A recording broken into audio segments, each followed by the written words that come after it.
welcome to another day of quarantine cooking. As you notice, I have new flowers. Yes, they're from Mother's Day, and these are from my husband's David's garden, and he's so proud of them, and he has promised me that he's going to supply me all summer with these beautiful flowers. Today I want to share a very wonderful, authentic Persian stew. It's called Fesenjan. It's basically a walnut and pomegranate stew, and actually it doesn't have that many ingredients. This stew is from the northern part of Iran, and typically it's made with duck, but I've always had it with chicken, so we're gonna go ahead and make it with chicken. So basically you need walnuts, you need one big onion that I have chopped into small pieces, and you need pomegranate molasses. Get your molasses from Persian stores because they have a tang to it, and you need that for a very good tasting stew. So I'm going to saute these onions, and I'm gonna saute or brown my chicken. And while we're doing that, we're gonna go ahead and put the walnuts in a food processor and make chop them into not so much a fine paste and not too chunky, something in the middle.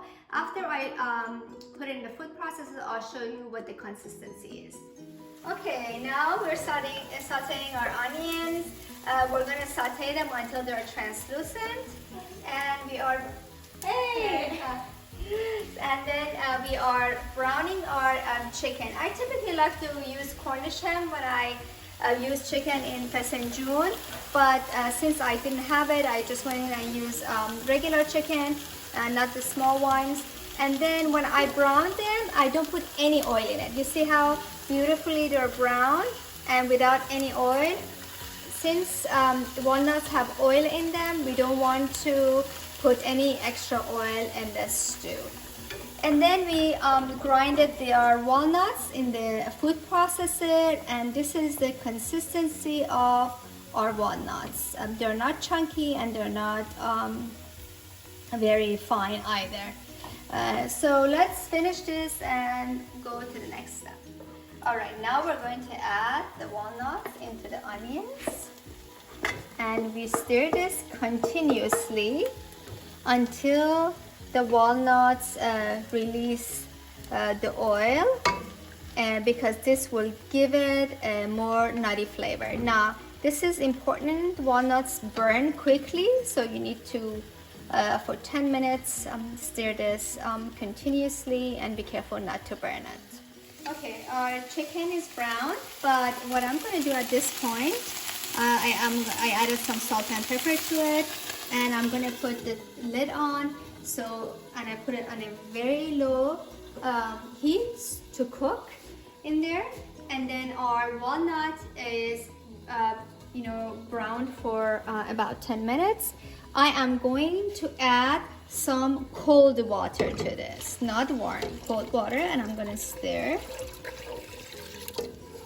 And I'm going to stir this and let it cook for a while until that oil that we were talking about is released.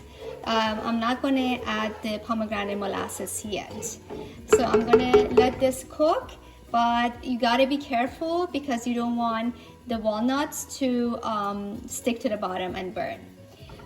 Now, the other thing I wanted to let you know that you can also make this stew with meatballs that are also yummy.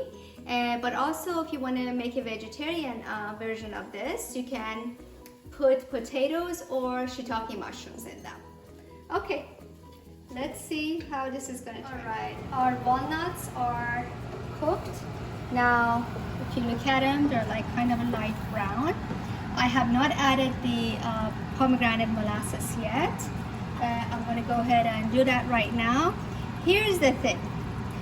This stew is supposed to be a sweet and sour stew. So, and it's a very personal preference. Some people like it more sour and some people like it more sweet.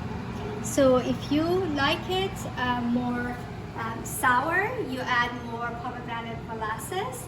And if you want it more sweet, you add more sugar to it. Okay, so I added my molasses right now, and I'm going to go ahead and add my chicken that I have browned and also cooked a little bit. I added salt to the chicken. I also added salt to my walnuts. There you go. And we let this cook longer, and then I will show you how it will look like at the end. Now I'm gonna taste it to see as far as the sweet and sourness. I personally like the stew sweeter, so if I see my molasses is sour, I'm gonna add more sugar to it, but if you like it sour, you can just leave it as is. So our stew is cooking and it's looking good. I added some saffron water to it and I tasted it, so it's a little bit sour for me, depending on what type of pomegranate molasses you have. So I'm going to go ahead and add about 2 tablespoons of sugar to this, and I let it cook at least for another 30 to 40 minutes so until everything comes together and all the tastes blend. All right, we'll see what happens at the end. Okay, our Fesenjan is ready. Come and take a look. I must say, this stew may not be that pretty, but the taste of this stew really beats the look of it. So, and I decorated it with some pomegranate seeds, and then we have plain rice and our yogurt and saffron tadik. I hope you like it. Don't forget, if you like these recipes, to like and subscribe to my YouTube channel so you don't miss out any new recipes that come out. Enjoy, bon appetit, and nushajan.